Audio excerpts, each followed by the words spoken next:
All right, now, funny enough, after we've done the streams on play, we have a number of questions related to play. And so because there are a large number of questions just associated with play, I might be repeating myself throughout these. So you'll just have to excuse me as we navigate these next set of questions. All right, so the question is like, oh, when teaching a play skill, am I supposed to teach my child how to enjoy the play itself? Because we can teach the play skill, but is it different to teach enjoyment of that play?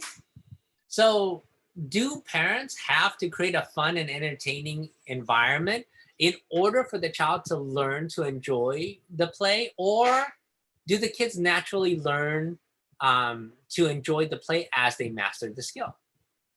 So the simple answer is going to be yes. You want to make sure you set up a situation where you're bringing energy, you're bringing excitement, you're bringing enjoyment to them completing this task. Now, the problem is, will they naturally learn to enjoy the toys? The answer is for some kids and not for others.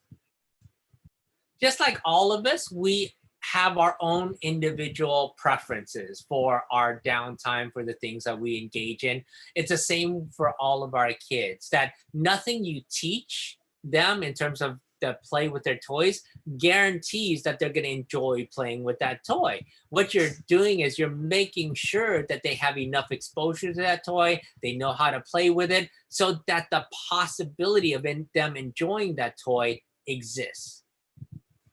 So there are no guarantees, and that's just kind of how life is. It's like, oh, when you try a new food, you don't know if you're really going to like it over the long term or not like it over the long term. And then there's a number of foods that you learn to like with the more exposure you have to it, and some foods that you'll like in the beginning and won't like later on. It's the same thing with the toys and the play skills that you're teaching the child. But what I've learned is you never let the initial reaction determine what you're going to do.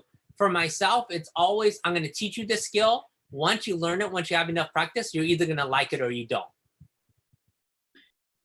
So I can't tell you how many of the kids I've worked with screamed their heads off when we first started them on their without training wheels on their bike. You know, how many really resisted learning how to ride their scooter or ride a skateboard or play any of the games. Most of the time at the onset, they want nothing to do with something new, and they will resist and fight all those things. And what I can say is most of them end up enjoying those activities, but not all. Now you have to understand the whole idea behind teaching a specific play skill, okay? And teaching play skills is all about giving options to your child, giving them things for them to choose from to engage in their downtime. So remember, we talked about it before, you know, self-stimulatory behaviors, the hand flapping, the rocking back and forth, all of those kind of things, they generally arise from boredom, right? And it's because, oh, I'd rather engage in these type of behaviors than be bored.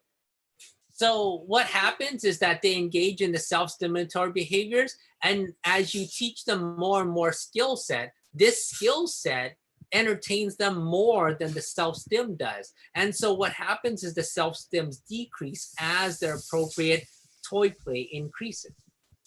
And so now that process doesn't necessarily happen with all kids, because for some kids, they enjoy the self-stimulatory behaviors way too much, and that these other skill sets, they aren't as rewarding to them as they engage in these self-stims. So then for those kids, after we've already taught them some play skills, then we actively have to suppress their enjoyment of these self-stimulatory type of behaviors.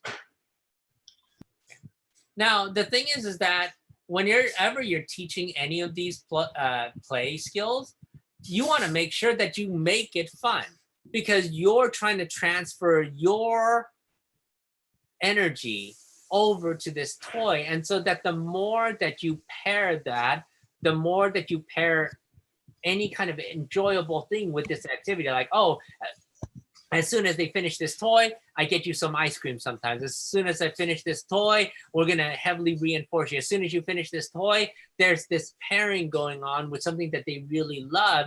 And it's over time that you're hoping that the enjoyment from how you set up the energy to the rewards and the reinforcers that are coming in, that make it more likely that they are going to enjoy this toy. All right, so now when it comes to long term, what you want to think about is, I just want to teach, I want to expose you to as many different options as possible, and then have those options be available to you. If the self-stims are too much, like they enjoy it too much, okay, then I have to actively target that. But at the onset, you are always trying to pair this enjoyment with the activity as you're teaching. All right, so now an easy answer to this question before I move on would be, if you ever gone anywhere, your experience of that place sometimes is greatly affected by your tour guide, right? The more interesting the tour guide is, the more insight they give you, the more animated they are, the more likely you're going to walk away with positive feelings of wherever you went, However, if you ever had an experience where you went with a bad tour guide, right, and it doesn't matter how great the place you visited is, there's going to be more often feelings of dissatisfaction with that location as it's associated with the tour guide.